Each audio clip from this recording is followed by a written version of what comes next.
I just want to share with you that whilst preparing this paper, I came across this amazing book on the art of collaboration. Many of you who are here, especially the heads of industry and community partnerships, you might have heard some of what I'm going to talk about today, because I did share this during the Dean's Retreat as well. So you'll bear with me because I need to do it for a number of other members who have not heard this before. This was the 15th century Chinese admiral, Zheng He, who braved uncharted waters in his voyage to the Western Ocean in the 15th century and victoriously generated goodwill by building the desired sustainable long-term collaborative relationships in every territory he visited. And why do I introduce Admiral Zheng He to you? I think the main point to reach out to you is the fact that we live in a times where collaboration is paramount, right? You had before this, I think, was the art of war. I think we've moved from there to actually learn if you are not able to collaborate and not able to work together, we will lose out if we just insist on working alone. It doesn't, and two things. One is collaboration. Number two is identifying and recognizing people who have done good work before you. I think that's absolutely paramount in the field of academia, wherever we come from. That's very important. Okay. When I went to Australia, like I told you, I presented very much a lot of what we have experienced here in Malaysia as well as across ASEAN. And it's quite amazing. We've had the ASEAN University Network, University Social Responsibility and Sustainability meetings since 2011. And we've had certain outcomes from those meetings. And when we went to Australia, we also had group discussions after presentations. And I just want to share with you the findings of these two different events and the similarities that there are very quickly. Key messages from the Australian Visiting Scholar Tour: a need for clear governance systems and management structure for integrating university and community engagement across research, education and service, both at institutional, internal as well as external and ministry levels. And look at the similarity across. Way back in 2012, we already, with all our AUN, USR&S committee members, felt very strongly that there is a need to develop systems and processes for quality engagement within the university and with external stakeholders. The same things. So I won't go through them all. The second one, there is a need to clearly define engagement. And this is in Australia. You know, before you go actually, you're never sure whether what you have to share with them is going to be relevant. Are they so far ahead that they might look at what you have to present to them as, what does she think she's talking about? But it was amazing, the response. The same challenges that we are facing are the same challenges they are facing there. Industry and community engagement is not new. It has been going on for some time. But what is new are efforts to coordinate, systematize, and professionalize these initiatives. And having as the governance system or the ecosystem, whatever word you want to use to describe it. So these are the commonalities. I won't go through all the slides, but governance systems, structures and policies, clarity of definition, conceptualization, and terms used in industry and community engagement. Also a need for reward, recognition, and promotional system, the same things we are talking about here. Sharing of skills, knowledge, and good practices for capacity building, as well as for developing criteria and indicators to develop the scholarship of engagement. Something we have been talking about when Asia Engage was formed. Even at the last conference, this was being articulated very strongly since 2011. and the need to upscale and embed industry and community engagement across faculties and research institutes in universities as well as across the region, through collaboration with strategic partners nationally and regionally to develop knowledge exchange partnerships. So I just wanted to share with you, so you don't think that, you are in a difficult situation yourself. This is something that's there almost throughout the world, I can safely say. So in Malaysia, in 2007, the Ministry of Higher Education, which now does not exist for those who are coming from other ASEAN countries, after the recent general elections, the Ministry of Higher Education, which used to be with the Ministry of Education, has now come back into the ambit of the Ministry of Education. So there's no separate Ministry of Higher Education because I think they felt that it's done what it needed to do, and there needs to be a strong link. They want to be able to see that link again in the whole education process. So higher education now sits under the Ministry of Education. But we must give them credit because they were the ones in 2007 who felt there was a strong need at senior management level for the 4 research universities, and UITM included as well, to have a position of Deputy Vice Chancellor for Industry and Community Partnerships.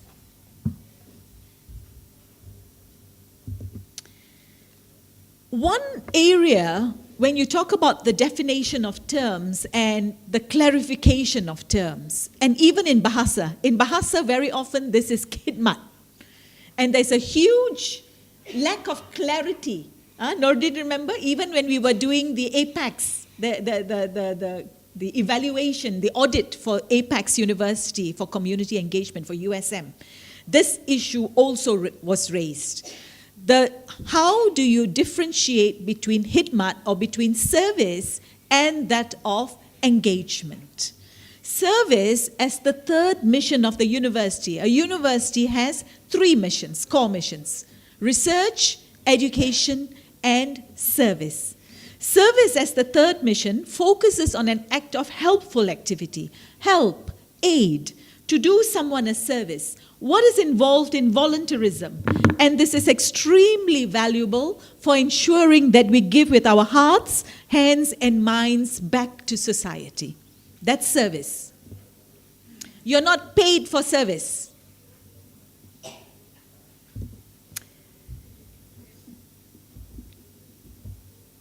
But listen, I want to share with you what Russell Brotman says. When you look at service, he says, this is the challenge that academics face. It is a challenge to rid ourselves of the old paradigm of community service that keep us captive and to arrive at a more reciprocal concept that emphasizes partnership and mutual benefit. Russell Brotman is the first black president of Stellenbosch University in South Africa. So there's a need now to move towards partnership and matters of mutual benefit, because service gives you the idea that it's one way. I serve, and I know what's good for the community. The term service is not broad enough to sufficiently encompass and capture the diverse range of activities and initiatives which involve engagement with industry and communities, which encompasses the richness of knowledge exchange carried out with various multi-sectoral partners in mutually beneficial ways. And this area of industry and community engagement should not be regarded as a third mission. It only has value through integration by supporting and enriching the core missions of the university: research, education, and service, which is volunteerism. So you have to look at it in an integrated manner. Otherwise, it becomes problematic and it will constantly remain on the periphery if you do not integrate it. So we've developed this definition, which we share with all our Asia Engage members. Engagement implies purposive, respectful, and productive interaction with both internal academic students and administrative staff, and external stakeholders, industry, government agencies, NGOs, and communities for the establishment of mutually beneficial partnerships. And this will involve working together with shared understanding to develop shared solutions through shared governance and shared assets. And you heard such good examples just now, both from IMU as well as from University of Chiang Mai, Thailand, with the shared advantages for all stakeholders. All these engagement initiatives enhance the key roles of the university, education, research, and service in alignment with industry, NGO, and community needs. I think that is very important as well at the end. So in the industry and community partnerships portfolio, in the office, we have the Industry Liaison Office, the Office of University Community Partnerships, the Chancellor's Foundation, and at each faculty, as I introduced to you in the morning, you have a head of industry and community partnerships. And then we have Asia Engage as well, which is hosted by HEJIM. And this is the entire governance ecosystem for engagement. Looks beautiful on the slide, but it's fraught with challenges at every step of the way. All right? I'll take you through some of them, yes. But you have to start with what looks beautiful. Then you work to make sure it becomes a reality. But having said that, we have done not too badly, I must say. All right. One of the main challenges as Deputy Vice Chancellor for Industry and Community Partnerships is when you are given a portfolio and you are wanting to adopt an integrated model, and therefore industry and community partnerships has value only when it enhances research, which sits with another Deputy Vice Chancellor, education, teaching and learning, which sits with another Deputy Vice Chancellor. What do? You're the new kid on the block. You have to work very slowly and very gently. Otherwise, it becomes very problematic. So that the buy-in, the process of buy-in, engagement is not just external engagement. Engagement, a large proportion of your time will be spent on internal engagement, making sure that your house is in order. So even if you are working at the faculty level, even if you're working and you are director of a center in the university, that internal engagement is very important. When I first became Deputy Vice Chancellor, I had a chance to go to the UK, and I met with Sir David Watson. And he gave me some advice which I want to share with all of you. Sir David Watson was the former Vice Chancellor of the University of Brighton. And he was the one who, for the University of Brighton, really started the whole drive to ensure that the University of Brighton became an engaged university. And he said, no matter what level of position you are in, you have to be able to take the opportunities that come to the university, bring them on board, take them down to the relevant people who would implement them, but you do not abdicate. It should never be a case of delegating and abdicating. You must be able to see processes through with appropriate reporting mechanisms so that you know exactly how these projects are moving forward, especially since you are dealing with external stakeholders. And if matters do not go right when you are dealing with external stakeholders, it can cause a lot of injury to the good name of the university that you come from. What kind of style of leadership do you adopt when you are in this area? You don't really have very clear lines of authority over anyone. You know, if I were to ask the people who are involved in this field, do you have very clear lines of authority? I know I don't. My heads of industry and community partnerships don't. So what do you do? How do you move the area forward? You have to be able to convince people, you have to be able to show them the value of what you can bring to them. so that you can convince them to work with us. And we would be able to add value and strength to what we will be able to do for you and society. That's absolutely critical. The definition that is often used in this field is that of stewardship. And I take this definition from the World Bank. And this is something that all of us must do, where you exercise stewardship and you coordinate and handle actors and interactions, not under your full control, but critical to the performance of the sector. I don't know whether this resonates with your real case and your real situation as well. I hope it does. We've come up with policy guidelines. We're going to put this up on the web soon so that, we can share it with everyone. The guidelines for carrying out sustainable and productive industry and community engagement at UKM, that's sort of like our holy book, or what do you want to call it, yes, for engagement within the university, which we've shared with all the universities across Malaysia, and also an engagement policy guidelines document. Coming back to promotional criteria, I think we have to touch on it. Dr. AUN has also touched on this. The major challenge of what I'm saying is not really convincing all of us who are seated here. Most of us are the converted.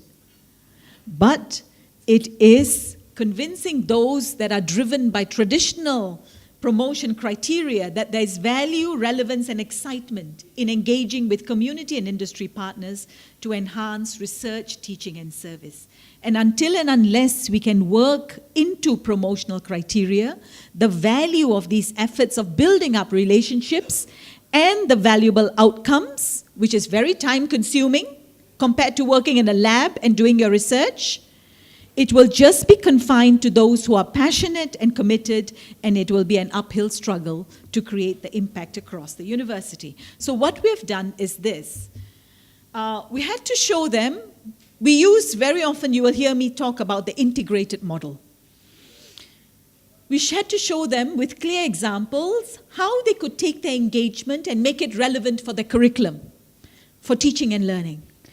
How we could take their engagement and use it for research. This afternoon, Lou, you will be leading a team, the workshop discussion, which will be working on engagement for teaching and learning. And then the engagement for research. How do we, if we wanted to organize a workshop to teach people the know-how of actually carrying these out, what do we need to put into it? What kind of content? That's where Dr. AUN will be leading the team this afternoon to work on that. So we need to have clear examples for the academics to understand. When you talk about engagement for education, what do you mean? Many of them still don't understand.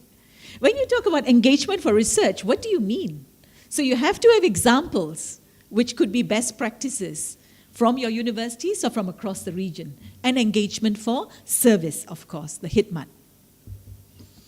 So we adopted an integrated model. Because, when you are struggling in the beginning and you haven't got sufficient buy-in, there was the opportunity to develop a separate track. I think Thailand has taken that journey. They have developed a separate track. We decided against the separate track because if you are trying to push the idea of an integrated model and you want to work collaboratively across with the other deputy vice chancellors, then it has to be integrated so that there is value, that they can see value in how industry and community engagement applies to them. So for research and innovation, these are the baseline figures, 50%, but an academic can choose. For research, you can go up to almost 70% now, I think. So if you have 70% for research, then you have to make sure you deliver your KPIs for research. Yeah? And the KPIs could also come from either industry-engaged research or community-engaged research. That for us is a small victory. It's good. And then teaching and learning, 30%. And service and administration. They have also included now recognition for administration as HITMAT. So your service on committees, your service as directors, as deans, comes under the HITMAT, the service part, 20%.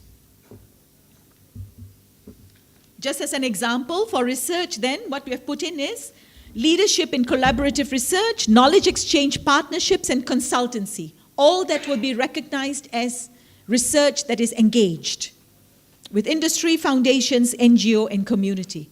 Then the ability to generate funds and endowments for collaborative engaged research also is given credit under research because endowment shares are largely research driven. Teaching and learning, developing innovation in curriculum and co-curriculum in collaboration with industry, NGO, and government agencies. So the work that is being done, if you can bring it back, and like if you have included in your curriculum, which you already have, yeah, you will get full points, full marks for this. And IMU has also started doing that now, so you will also do that. So I think the more examples we have of community integrated teaching and learning in the mainstream, not just as a co-curriculum, but in the mainstream curriculum, that would be where you would gain position and visibility for this area. Undergoing attachment in industry, NGO, government agencies for academics and students, thus enhancing the quality of teaching and learning based on the outcome of the attachment, and generating funding support. We only give seed fundings. We've got 2 special research projects. One is a university industry grant, and another one is a university community grant. We only give seed funding, 25,000 minimum. Maybe at the most it might go up to about 60, depending on what you get. But they have to come in with funding from the external partner. So in a way, it has sort of driven the academics to start thinking differently. It's a small start, but I think we are so gratified by the successes that we have received through these 2 grants. I have no time to take you through them, but there's such amazing stories of the kind of work that is being done across the faculties through these 2 grants. And Prof. Sharifah, who is seated here, is our special advisor for the Community Engaged Research Grant. And service. In service, recognition is accorded for providing service through productive and sustainable knowledge-driven volunteerism, initiatives that enhance the quality of life for communities and empower communities through capacity building initiatives for the development of community champions. The scholarship of engagement. I think this is where we've got to, but we still have some way to go. I just want to share this wonderful quotation with you. An important challenge, therefore, is to understand how to shape programs of community-based engagement so that they are philosophically and conceptually located within the core functions of the university. This would be very different from supporting them from the edge, but having to move them instead to the center. The one way of doing this is by placing community-based engagement firmly within a knowledge production framework so that the kinds of knowledge production and knowledge dissemination in community-based engagement activities are in competition with high knowledge, knowledge that forms the basis of a traditional university. But more and more now, let me tell you, I'm seeing what's happening is greater value being given to research that has very clear impact, and community-engaged research lends itself very well to become research that has strong impact and outcomes as to its value on communities. And this is the way eventually, once the publication part gets sorted out, will be the way to go. That academics will be recognized for how they work on research that has impact, whether on industry or on communities, both ways. So the need to integrate research, education, and volunteerism. Let me give you a very simple example. The UKM-YSD Endowed Chair for Climate Change. When you think of an endowed chair, you think of research. This was the UKM-YSD Chair for Climate Change. And if you take anything that you do and make sure that you have the 3 core businesses of the university in anything that you do, then you will have no problem. An academic will find it very easy to want to be involved in either industry or community-engaged research. But you have to show them how to do it. So research is not a problem through an endowed chair. You develop knowledge to address mitigation and adaptation challenges. Education, all of this then feeds into the curriculum again. All right, you enrich the education through current knowledge in climate change. The service part is pretty innovative. What they've done is, led by Prof. Sharifah and Prof. Hazita Azman, who is the Dean of the Faculty of Social Sciences, creating climate change ambassadors, students to create awareness of climate change, where they cooperate with government agencies, NGOs for capacity building initiatives. So out of this, the chair with Yayasan Saim Dabi has now come up has now emerged this very innovative program called the Green Rose Program, which is a program which targets primary school children because they feel that it is very important to start with young ones to be able to change the minds of the families and the parents. So they raise awareness of young children and emphasize the importance of acting as an individual and as a community to make a difference on issues relating to climate change by understanding how energy efficiency, transport, consumption and waste and alternative energy resources have an impact on climate change.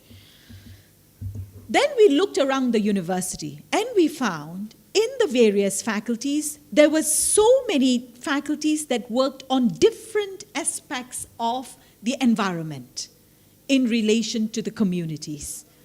So we brought them all together. You could do this for any field. You could do this for health as well, especially if you come from a comprehensive university which has got so many different faculties.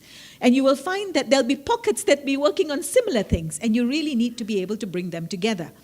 So we brought them together, and what we've developed now is an environmental track at UKM, where they start with the Rainforest Discovery Journey program. Then they move on to, we are the only university that's located in about 100 hectares of forest reserve. So the Rainforest Discovery Journey program is really exciting because it's located where we have the strength. Then our strong partner, the Malaysian Nature Society, we work with them very collaboratively, and this takes place in the Kuala Selangor Park, which is just not so far away, and we have developed the UKM M&S Sea Nature program, and then this leads to the Green Rose. So when students have done this, they get credits, and NGOs will provide recognition and of the outcomes where that students have gained from this program. So they will receive certification from the university as well as select NGOs. So with that, can you imagine when they go out to the workforce, it really adds value to the student and what you've done within the university. Then for those who are passionate and have leadership qualities, they will have the opportunity to participate in the ASEAN Youth Eco Leaders program, and I'll tell you a little bit about that just in about a few minutes. This is the grant that I was telling you about earlier. I won't go through this since I've already touched on it. And these are the capacity building initiatives which we are doing not just for ourselves, but for all of you actually who come from across ASEAN. So I think it's important for the next year for Asia Engage and for AUN, USR&S, the focus will be largely on capacity building. So I'll be working with select people whom I've identified who have the strength in the respective areas and working out programs that all members would be able to benefit from. Having done all that, there was always a call to create the multiplier effect, and we then developed what is called Asia Engage, which many of you are aware of. We started, for those from IMU, you may not know this, we started with ETNU, where we went for a meeting in Bellagio, Italy, where the Talwa network was there, and it was organized by them. And after that meeting, they invited us to set up the Asia Talwa network of industry and community engaged universities. So we've got ETNU as well. And subsequently set up, in collaboration with the ASEAN University Network, the AUN USR&S, and At that very same meeting in Luang Prabang, set up we worked with the ASEAN Secretariat subsequently and developed now the ASEAN Youth Volunteer Program. So this is what you have now. And some of you were at the conference that we had last year where we launched Asia Engage. And you've got the conference report with you. I don't know whether it's available outside. No, outside, it's available outside.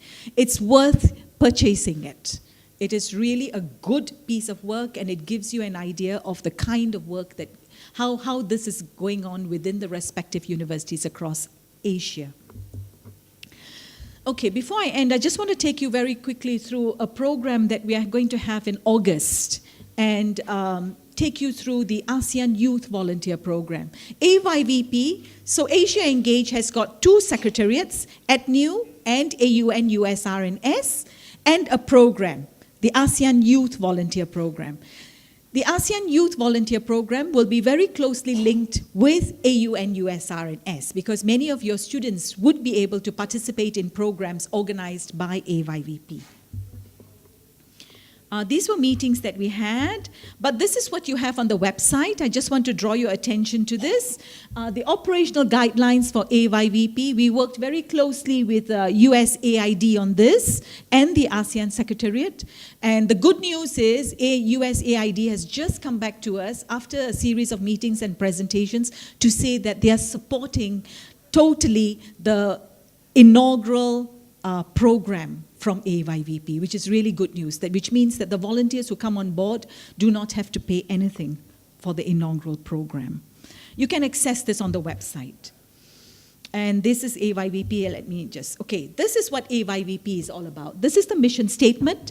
It's a dedicated youth volunteerism platform to implement regional volunteerism projects that mobilize ASEAN youth to develop innovative solutions to the social, cultural, economic, and environmental challenges of communities across ASEAN, while forging a sense of regional identity and cross-cultural understanding among ASEAN youth. Because for the ASEAN Secretariat and for the ASEAN member states, being able to develop an identity for the ASEAN communities by 2015 is paramount, and after that as well. So who are the people who can participate in this? AYVP's main goal is to drive youth volunteerism and community development that involve young people with a targeted demographic age of between 18 and 30. And they can come from higher education, colleges, youth organizations, NGOs, and working professionals across ASEAN. These are the various areas. I'm going to highlight them to you because if you have a project that's running in your university that's really strong in one of these areas, we're going to have a call for in-country projects after we have launched the inaugural program. You can apply to be part of AYVP and to get the volunteers from the various ASEAN countries participating in your project as well. So it's rural development and poverty eradication, social entrepreneurship, youth-friendly health services, education development, the environment, protecting ASEAN's heritage, disaster response, risk reduction and recovery, sports and recreation. This is the inaugural program. Let me take you through this very quickly. The development of ASEAN eco-leaders through volunteerism and community engaged. We intentionally use the word leaders there because these are people who would have some environmental background, and they would be the ones who would go back to their respective countries and replicate this program to be able to develop more of this across ASEAN. So it doesn't just end up being a one-time 5-week program. So we'll be selecting 100 volunteers.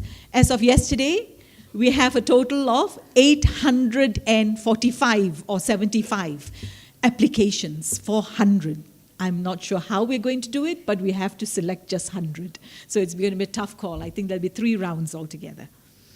So they will become eco-leaders with competencies and skills in leadership and environmental conservation and be empowered with ASEAN values as well as a love for community engagement. I won't take you through this, but I just want to share this quotation with you from Sir Alfred Russel Wallace, who says, "We conserve only what we love." I think this also applies to heritage. We love only what we understand, and we understand only when we are taught. And this is the value. Okay, let me just take you to the program. Week 1 will be held at UKM, the only university in this region, as I told you, that's located in about 100 hectares of forest reserve.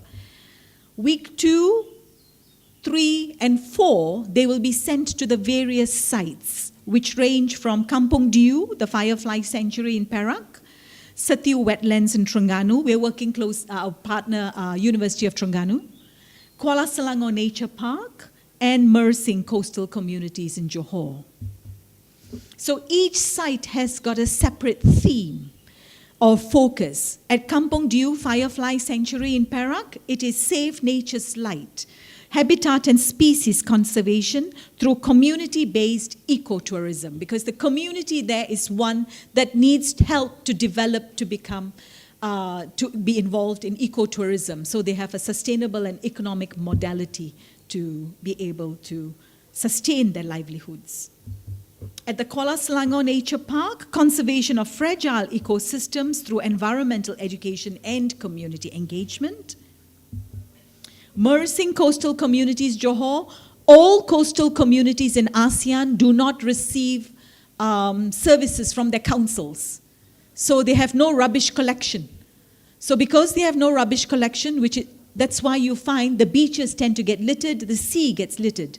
So Dr. Shariman, who is leading this site, who is the site coordinator, thought that a very good way to help these communities would be teaching them recycling and recomposting. How do you then clear your coast and cache your trash for particularly these communities? And for this, they'll be working with ICOMA. Largely, Prof. Vicky, this is driven by FST, your faculty. And at Sathiu Wetlands in Terengganu, towards a sustainable wetlands ecosystem for the community as well. And then in the last week, they will come back to UKM for sharing and coordinating experiences and monitoring and evaluation of projects. We have set up a research team for the measurement of impact of this program. And what this team will do would be to develop methods and instruments to measure the impact of the program, both short, medium, and long-term measurement. This will include measurement of the impact on communities, some of which was interesting that I've heard from the presentations this morning, on the ASEAN eco-leaders themselves, on universities, on NGOs, and most importantly, on the ASEAN Youth Volunteer Program. Example, is there visibility?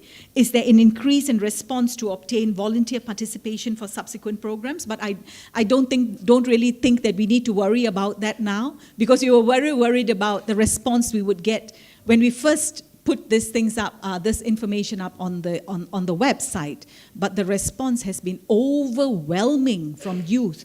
And you know, for the application form, it is just not an application form they have to fill in. They have to actually write in about 500 words, 1, why they should be selected, 2, what plans they have for continuing with what they've learned from this project within their respective countries.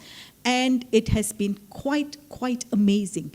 We have hope in our future generations across ASEAN. Excellent. Tremendous response from the Philippines, tremendous response from Indonesia, tremendous response from Vietnam, and very good response from Cambodia. Excellent, yeah.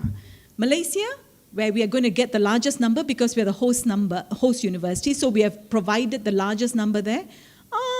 I wouldn't put them in the numbers that the other countries have, right, in terms. We have to work on it a little bit more. But it's not bad. It's not bad as well. The multiplier effect. The ASEAN eco-leaders will apply the knowledge gained to replicate and implement similar projects in their respective countries. They will also contribute to future programs by becoming facilitators and trainers of environmental conservation youth volunteer programs. We will be working subsequently after this one round of this program together with AUN to obtain credits through the ASEAN credit transfer system. Jen has been helping tremendously on this, thank you. and the formation of alumni to support alumni projects and to develop and strengthen network through social media, and organizing a regional conference to share the best practices of alumni a year after they return. So all these projects will be underpinned by respect, understanding and appreciation of ASEAN values, identity and multicultural diversity, and the AYVP will therefore support the development of a generation of ASEAN youth instilled with strong minds, solidarity and kindness to contribute to the development of communities in the region.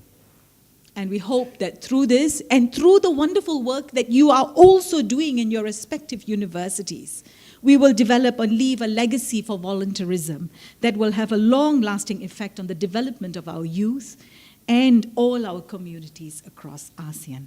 I just want to end with this one last slide, a key message. This was a conference that I attended in Beijing, and I had the privilege of listening to the former President of India, Dr. Abdul Kalam, and he said this in his message.